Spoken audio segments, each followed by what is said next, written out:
So Sonia Citron might actually be playing her way towards that number 2 pick. You've now got Sky fans being like, "Oh my god, we like really want Sonia Citron," and you've now got it's Seattle Storm fans being like, "Oh, maybe we don't want Olivia Miles."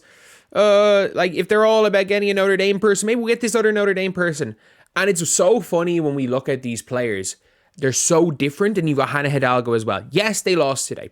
NC State were super. Absolutely super. And down the stretch, Hidalgo showed up smaller than Mini-Me. Olivia Miles was being targeted in every single possession. And Sonia Citron was zero point 0, probably a tenth of a second of winning that game in overtime after sending it to overtime.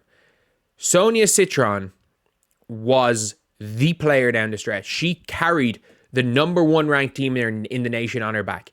And that's one of the things I like so much about Sonia Citron. And I think whether it be the Seattle Storm at 2, whether it be the Sky at 3, whether it be one of those things where it's like, oh, maybe we want someone with a bit higher of a ceiling with a top 3 pick, whether then that be, say, Washington at 6 or Connecticut at 8 or New York at 7, you just know what you're going to get from Sonia Citron. She will not be a bust. Like, I remember when she was projected to go 8 and people were like, "Oh, would she play over Lexi Hull?" And I'm like, she is a much better version of Lexi Hull. She is a much better version of Hull. Like, she is like versatile. On the defensive end, the one thing I'm worried about is that she's not quick on the defensive end. So if you're looking at like in the WNBA, I think faster guards are just going to be able to burn her with the first step. A lot of people are talking about how her defense is so strong. She's a disciplined defender, and obviously, like, if someone's trying to put the moves on her, she doesn't really budge on fakes. But today was an unbelievable game. Like, she almost pulled off, she did pull off a miracle. And she was 0.01 seconds off having a career-defining game. But she pulled off the miracle. They are down 3 points in a do-or-die game. Basically, not even a do-or-die game. In a huge, extremely important game. And they're by 3. They're down 3, 4.5 seconds to go. They're about to lose as the number 1 ranked team in the nation. And they come set the screen. Citron comes off a non-screen for Maddie Westbeld. Like, Maddie Westbeld, I don't know what the hell that is. That's not a screen. So Sonia Citron picks up the ball at step back, just flings it up, bang, on the buzzer. Sends the game to overtime. And then in overtime, like, that is where Sonia Citron really stepped up.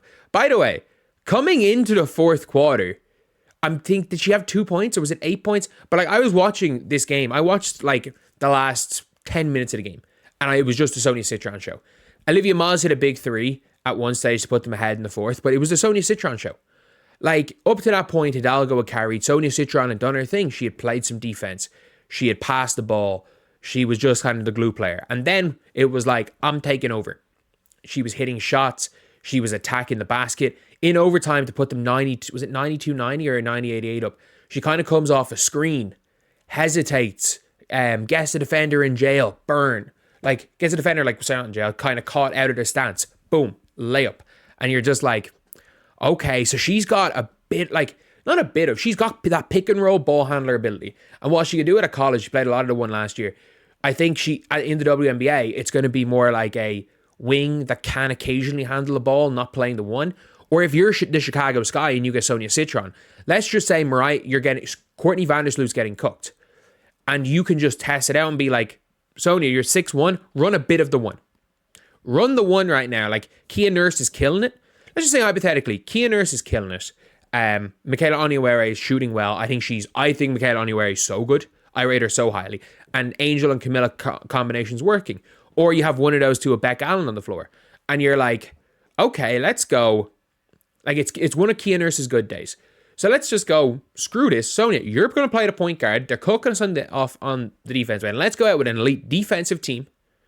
And we've got now someone that can kind of run the one. Go get the ball a little bit into Angel a few times. Mostly run through just like team ball. Team ball as much as anything. A couple of seals spread around Angel to allow her work inside by herself. Like, that type of a lineup could be killer. And if you're the Seattle Storm, she fits right in starting a shooting guard. Like, she comes right in. Her and Gabby Williams, she's a better shooter than Gabby Williams. The two of those are going to be elite defenders. She'll be fine being the fifth option on her team. Because Sonia Citron has that ability to be the first option, the second option, the third option, the fourth option, the fifth option. Like, she is in that mold of like a Leonie Fibic type player. Not as good as Fibic. Not as good. Not as good. Don't get it twisted. She does not shoot the ball nearly as well as Leonie Fibic. Her ability to shoot the ball has been overhyped, but the rest of her game is like, she doesn't, like, she'll be in the league 10 years. She'll be a fourth best player on a really good team.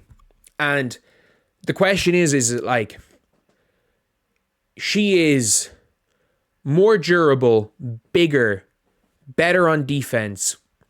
There's a possibility that she plays a similar role to what Paige Beckers will at the W. Yes, Paige Beckers has that higher upside. She's also like 2 years older than her.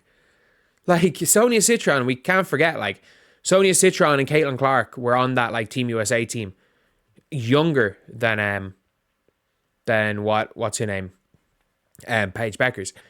And ironically enough, like, you can't tell me that Sonia Citron does not look like Caitlin Clark if she grew up in a warmer climate. You can't tell me that if Caitlin Clark growing up in a warmer climate is not Sonia Citron. Like, you can't tell me that that's not the truth. Like, you can't tell me that Sonia Citron could not get away with Caitlin Clark's passport. If she was, let's just say Caitlin Clark turns 21 and Sonia Citron was 19. You're trying to tell me that if Sonia Citron used Caitlin Clark's ID, that people will be able to tell the difference? No, they look so similar. But she was never going to drop to Indiana at 8. And it's funny when I look at Sonia Citron and I'm like, there's two arguments you can go about it. She will never be the best player in your team. She will never be the second best player in your team if you're going to be any good. She probably will never be the third best player in your team if you're any good. But if you have her for 4 years and you plan on being good on her rookie deal, she is someone that is almost certainly going to be a starter on her rookie deal, could be a starter day one. Whereas Olivia Miles is a little bit different. You're like, could she be the best player in your team? Yeah. Maybe, if you're good. Could she be the second best player on your team if you're really good? Yeah. If you've got a player that's a wing or needs a point guard to get him the ball, Olivia Miles could be the second best player on your team if you're really good. Whereas Citron couldn't be that. But is there a chance that Olivia Miles' offense isn't good enough to make up for her lack of defense? Yeah. Yeah. Like, people don't realize it where it's like, offense means more than defense. But the reason why Caitlin Clark is so good, like, her offense is the single best in the WNBA, and you can hide bad offensive players, but for a player to be hidden that's a bad defender, they've got to be good enough on offense that it's worth hiding them on defense. And you can't, like, that it's worth, like, whatever you give them negative, like a Luka Doncic, like a Caitlin Clark, like a Trae Young. These players are worth building around. Allen Iverson was the same. Stephen Curry is the same. Like, as much as Steph is good anticipating a bit like Caitlin Clark, Steph still has to be hidden on defense. So it's like, it's all those questions where it's like, in my opinion, of the American players, the highest upside in this draft is Malonga. The American players, like, you've got Olivia Miles, as for me, could be a more explosive Chelsea Gray. She could be a better Chelsea Gray. That's just my ceiling for Olivia Miles. And then with Paige Beckers, I think Paige Beckers is going to be the LeBron James of Derek White's. And Sonia Citron, ironically, could be a bigger, longer Paige Beckers type player, especially on certain teams. Like, Paige Beckers has more point guard ability than Sonia Citron, but Sonia Citron's the better defender. Paige Beckers is the better cutter. Sonia Citron's bigger. So it's like, I'm not taking her over Paige, but if you are, ironically enough, if you're one of those teams that really wanted a Paige Beckers type player, this kind of like versatile guard, can be efficient. I'm not saying she has been efficient, but can be, who'll play defense, who'll fit right in. If that's the player you're looking for, you take Sonia Citron. Whether that be 2, whether that be 3. I still don't take her over Paige.